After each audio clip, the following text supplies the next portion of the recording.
ভারত পাকিস্তানের টানা 2 সপ্তাহের সংঘর্ষে যখন দক্ষিণ এশিয়া রক্তাক্ত, আন্তর্জাতিক আকাশসীমা অনিশ্চয়তায়, অস্ত্রের বাজারে অস্বস্তি, তখন নান অব আওয়ার বিজনেস বলে দূরে থাকা যুক্তরাষ্ট্র হঠাৎ করেই মধ্যস্থতার ময়দানে হাজির। প্রশ্ন ওঠে, কেন?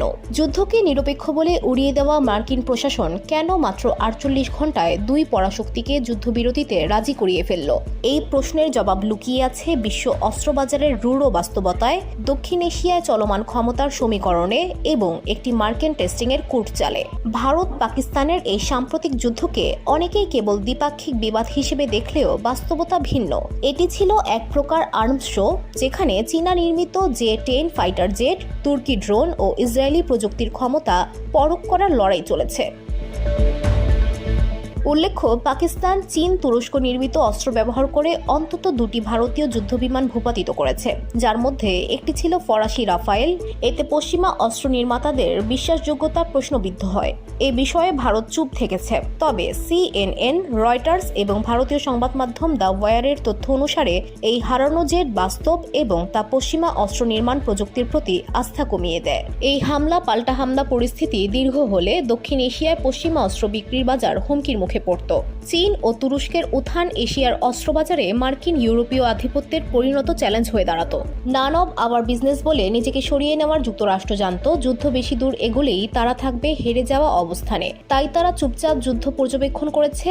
কার জেট কত দূর উড়ে, কার রাডার কত শক্তিশালী, কার ক্ষেপণাস্ত্রের ডিটেকশন সিস্টেম কত কার্যকর, সবই পরখ করেছে মার্কিন সেনা ও প্রতিরক্ষা বিশেষজ্ঞরা। তারপর যখন বোঝা গেল এই যুদ্ধ আরেকটু এগোলে যুক্তরাষ্ট্র ও তার মিত্রদের অস্ত্রবাজারে চূড়ান্ত বিপর্যয় নামবে, তখনই কূটনৈতিক ফায়ার ফাইট শুরু করে তারা। মাত্র 48 ঘণ্টার আলোচনায় যুদ্ধবিরতি। এটাই প্রমাণ করে মধ্যস্থতার জন্য যুক্তরাষ্ট্র চাইলে প্রথমে এগোতে পারত।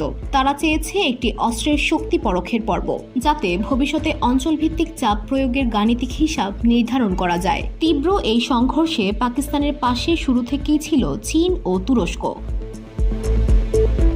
অর্থনৈতিক ও কৌশলগতভাবে পাকিস্তানকে চীন দৃঢ়ভাবে সমর্থন দিয়ে যাচ্ছে বহুদিন ধরেই। CPEC করিডর, J-10 যুদ্ধবিমান, চীনা প্রযুক্তির ক্ষেপণাস্ত্র ও ড্রোন সব মিলিয়ে চীন কার্যত পাকিস্তানের অস্ত্র সরবরাহকারী প্রধান অংশীদার। তুরস্কও পাকিস্তানের সঙ্গে যৌথ ড্রোন উন্নয়ন সহ সামরিক চুক্তিতে সম্পৃক্ত।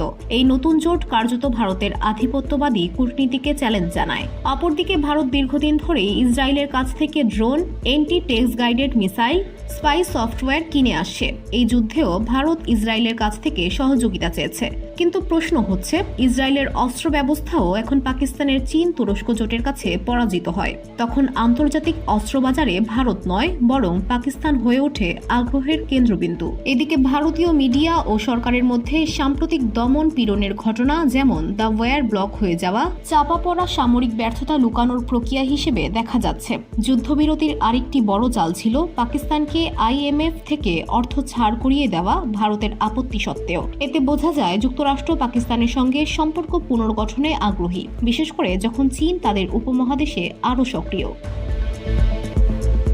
ভারত যখন একের পর এক কূটনৈতিকভাবে ব্যর্থ হচ্ছে, বাংলাদেশ, শ্রীলঙ্কা, নেপাল, এমনকি মালদ্বীপেও, তখন পাকিস্তান এই যুদ্ধের ভেতর দিয়ে প্রমাণ করেছে তারা একা নয়। আন্তর্জাতিক ফ্রন্টে একের পর এক ব্যর্থতা, সামরিক দুর্বলতা প্রকাশ, সব মিলিয়ে মোদির শক্তিমান ইমেজ এখন সংকটে। উরি, পুলওয়ামার মতো নাটকীয় বিজয়ের পুনরাবৃত্তির চেষ্টা এবার হয়েছে উল্টো।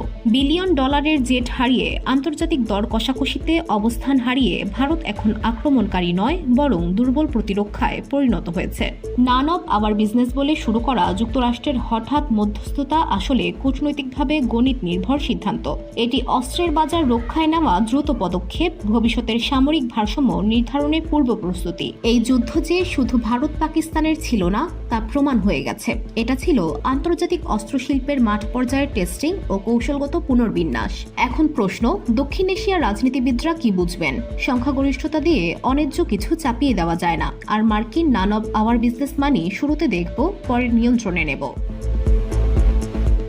VOD Bangla news desk.